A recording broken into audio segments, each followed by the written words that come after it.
Buenos días. Vamos a continuar, compañeras, compañeros, Francisco Alcohólico, con la historia de Bill, segunda parte. Leímos 7 páginas en la primera parte. Vamos a continuar. Dios, concédeme serenidad para aceptar las cosas que no puedo cambiar, valor para cambiar las que sí puedo, sabiduría para distinguir la diferencia, que hace tu voluntad y no la mía. Qué oscuro, qué oscuro, qué oscuro parecía todo antes del amanecer.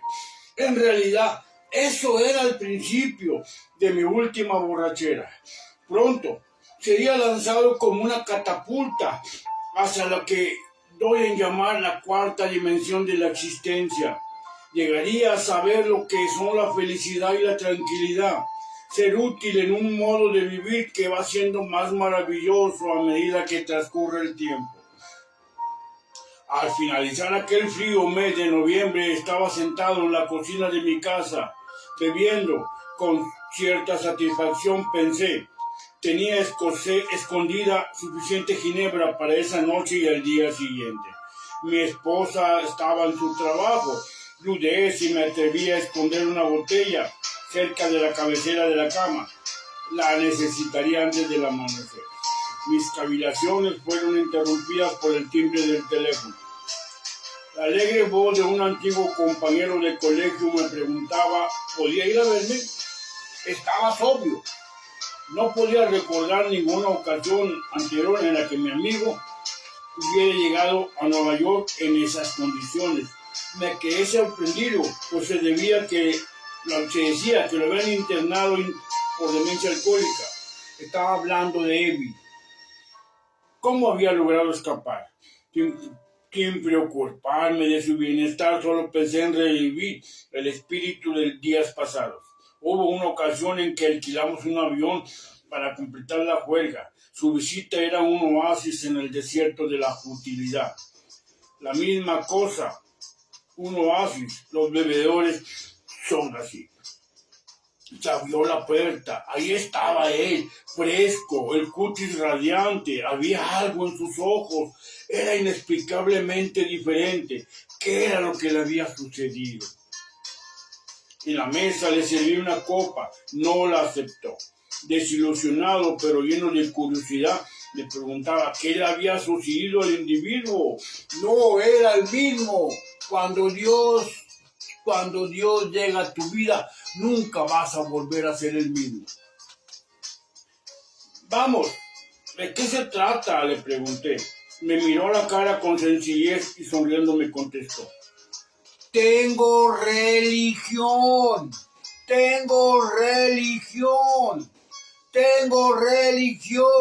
No le dijo, soy espiritual. Tengo religión. Me quedé estupefacto. Así es que era eso. El pasado verano un alcohólico chiflado. Ahora sospechaba un poco más chiflado por la religión. Tenía esa mirada centelleante. Sí, el hombre ciertamente ardía en fervor. Pero que dijera disparates, si así lo convenía. Además, mi ginebra duraría más que sus sermones. Pero no desvarió. De una forma muy natural me contó cómo se habían presentado 2 individuos, entre ellos Roland H., ante el juez solicitando que se suspendiera su internación. Habían expuesto una idea religiosa sencilla, un programa práctico de acción para dejar de beber.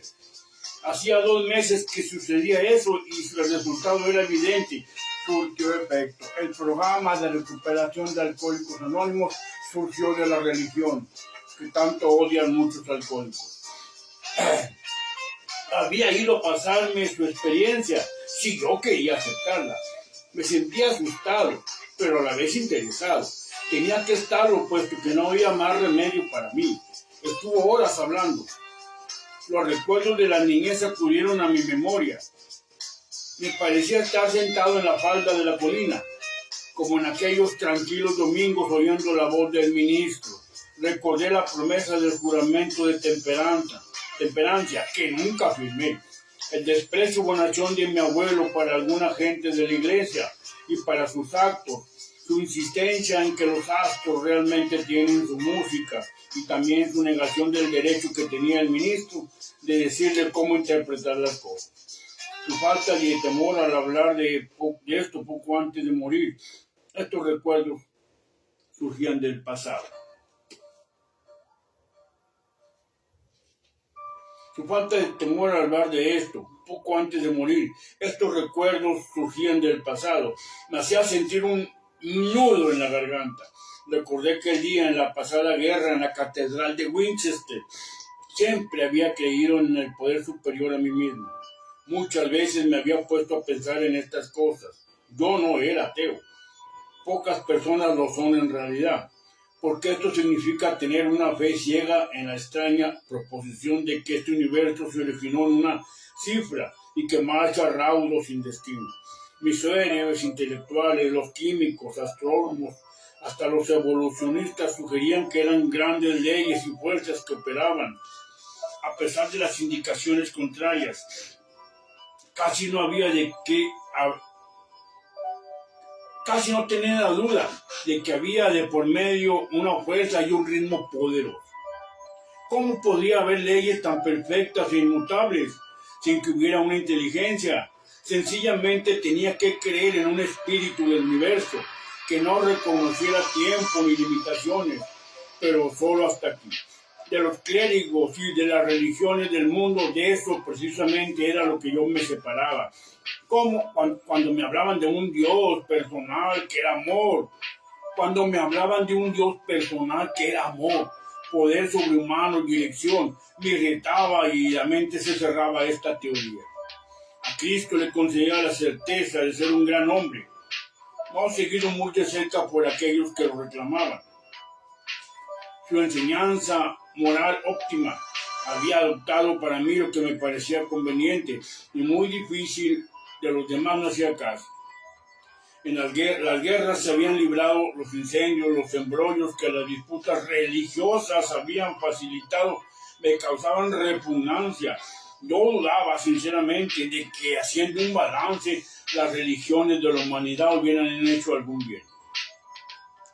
A juzgar por lo que se había visto en Europa, el poder de Dios en los asuntos humanos resultaba insignificante y la hermandad entre los hombres era una broma. La hermandad entre los hombres era una broma. Los judíos han asesinado más de 60,000 palestinos, la mayoría mujeres, ancianos y niños. Donald Trump quiere adueñarse de Venezuela, de Colombia, de México, de Groenlandia y de muchas naciones más. Rusia y Ucrania están en guerra. En Nigeria se matan a los cristianos, en China también. La hermandad entre los hombres a mí también me parece una broma, hermanos. Si existía el diablo, este parecía ser el amo universal y ciertamente me tenía dominado. Pero mi amigo sentado frente a mí manifestó categóricamente que Dios había hecho por él lo que él no había podido hacer por sí mismo. Dios hizo por nosotros lo que nosotros no podemos hacer por nosotros mismos. Su voluntad humana había fallado, los médicos lo habían desahuciado, la sociedad estaba lista para encerrarlo o enterrarlo. Como yo había admitido una completa derrota, entonces efectivamente había sido levantado de entre los muertos, sacado repentinamente del montón de los desperdicios y conducido a un plano de vida mejor de lo que nunca jamás había conocido. ¿Se había originado en él este poder? Obviamente, no había sido así. No había existido en él más poder de lo que había en mí mismo en ese momento. En mí no había absolutamente ningún poder. Eso me dejó maravillado. Empezó a parecerme que después de todo la gente religiosa tenía razón. La gente religiosa tenía razón, dice Bill. Aquí estaba trabajando en un corazón humano, algo que había hecho lo imposible. En esos mismos momentos revisé drásticamente mis ideas sobre los milagros. No importaba el triste pasado. Aquí estaba un milagro sentado a la mesa frente a mí. En voz alta proclamaba las buenas nuevas de que Dios me ama y quiere quitarme la borrachera, dejar de beber, quitarme la obsesión. Dios quiere hacer eso por ti. Me di cuenta de que mi amigo había experimentado algo más que una simple reorganización interior. Estaba sobre una base diferente. Sus raíces habían agarrado una nueva tierra. A pesar del ejemplo viviente de mi amigo, todavía quedaban en mí los vestigios de mi viejo prejuicio. La palabra Dios todavía despertaba en mí cierta antipatía. Este sentimiento se intensificaba cuando hablaba de que podía haber un Dios que para mí fuese personal. Esta idea no me agradaba. Podía aceptar conceptos tales como inteligencia creadora, mente universal, espíritu de la naturaleza. Muchos aceptan la madre tierra, pero me resistía al concepto de un zar de los cielos, por más amoroso que fuera su preponderancia. Desde entonces he hablado con decenas de personas que pensaban lo mismo. Mi amigo sugirió lo que entonces parecía una idea original. Me dijo, ¿por qué no escoges tu propio concepto de Dios? ¿Por qué no escoges tu propio concepto de Dios? Esto me llegó muy hondo. Derritó la montaña de hielo intelectual a cuya sombra había vivido y tiritado muchos años.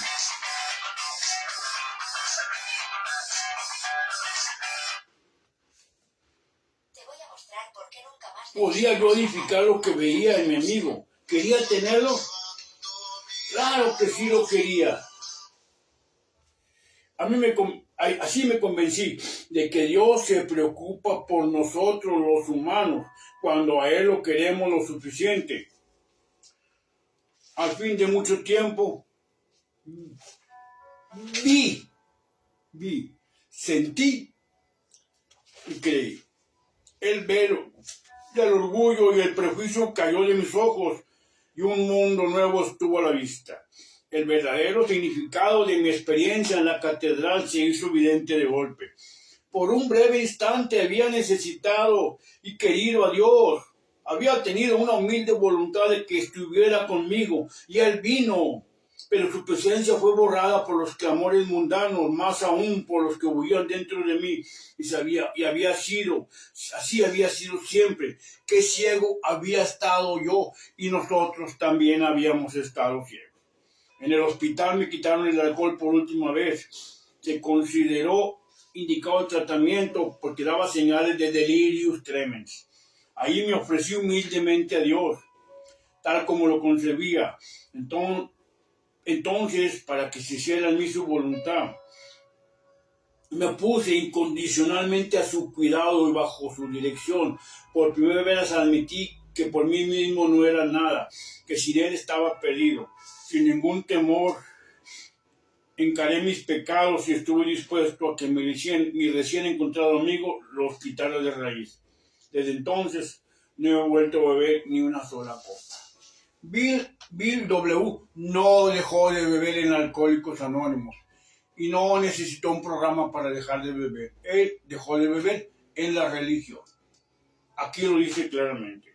Mi compañero de la escuela fue a visitarme y lo puse al tanto de mis problemas y deficiencias. Hicimos una lista de las personas quienes habían dañado o contra las que tenía resentimientos. Yo expresé mi completa disposición para acercarme a esas personas, admitiendo mis errores. Nunca debería criticarlas, repararía esos daños lo mejor que pudiera. Pondría a prueba mi manera de pensar con mi nuevo conocimiento consciente de que tenía de Dios. En esa forma, el sentido común te convertiría en sentido no común. Cuando estuviera en duda, permanecería en quietud y le pediría a Él dirección y fortaleza para enfrentar mis problemas tal y como Él lo dispusiera. En mis oraciones nunca pediría para mí, excepto cuando mis peticiones estuvieran relacionadas con mi capacidad para servir a los demás. Solamente entonces podría yo esperar recibir, pero eso sería en gran escala. Mi amigo prometió que cuando hiciera todo esto, entraría en una nueva relación con mi Creador. Tendría los elementos de una manera de vivir que era la respuesta a todos mis problemas. La creencia la creencia en el poder de Dios, más la suficiente buena voluntad, honradez y humildad para establecer y mantener el nuevo orden de cosas, eran los requisitos esenciales. Sencillo, pero no fácil. Creer en el poder de Dios. Creer en el poder de Dios y hacer su voluntad. Aquí está la voluntad de Dios en las Sagradas Escrituras.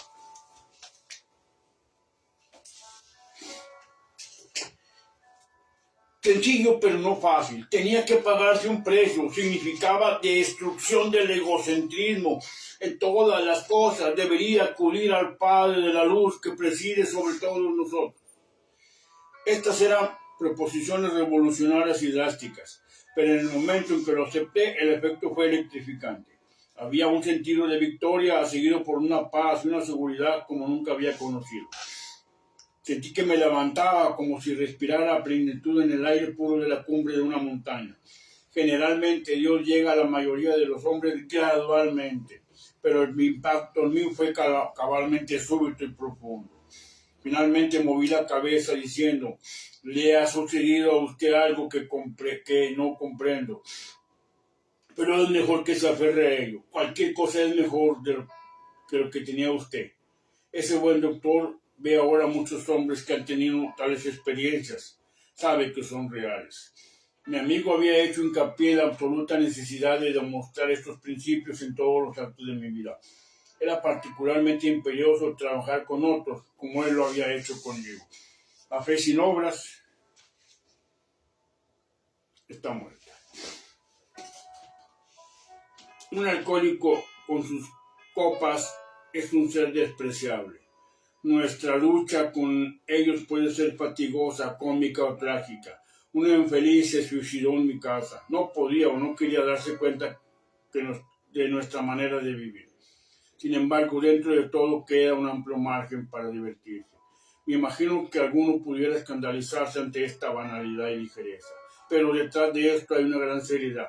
La fe tiene que operar en y a través de nosotros las 24 horas del día. De lo contrario, morimos. La mayoría de nosotros creemos que ya no necesitamos buscar más la utopía. Utopía es un proyecto imposible. La tenemos entre nosotros aquí y ahora mismo. Aquella charla de mi amigo en la cocina de mi casa se multiplica más cada día en un círculo creciente de paz en la tierra, de buena voluntad para con los hombres. Bill W., 24 de enero de 1971. La historia de Bill. Fíjate. ¿Cuál es la solución para dejar de beber? La solución nació en la religión, que muchos odian, en la religión. Después de todo, los religiosos tenían razón, dice Bill. Bill dice que la religión tenía razón cuando nos decía que Cristo puede cambiar tu vida miserable, que Cristo puede quitarte cualquier vicio, cualquier pasión, que Cristo puede perdonar tus pecados y darte una nueva vida. ¿Qué tengo que hacer? Confiar en el poder de Cristo y hacer la voluntad de Cristo, arrepentirme de mis pecados, pedirle perdón a Jesús por haber pecado y tratar de reconciliarme con Dios, con las personas que lastimé, con la familia, con la sociedad y conmigo mismo. Me da un placer compartir esta segunda parte de la biografía de Bill. Yo soy responsable cuando cualquiera, donde quiera, extienda su mano pidiendo ayuda. Quiero que la mano de Alcohólicos Anónimos, la de Dios, la mía y la de usted, esté ahí dispuesta a ayudar. Y de eso usted y yo somos responsables. Solo por hoy no bebemos alcohol. Bendiciones.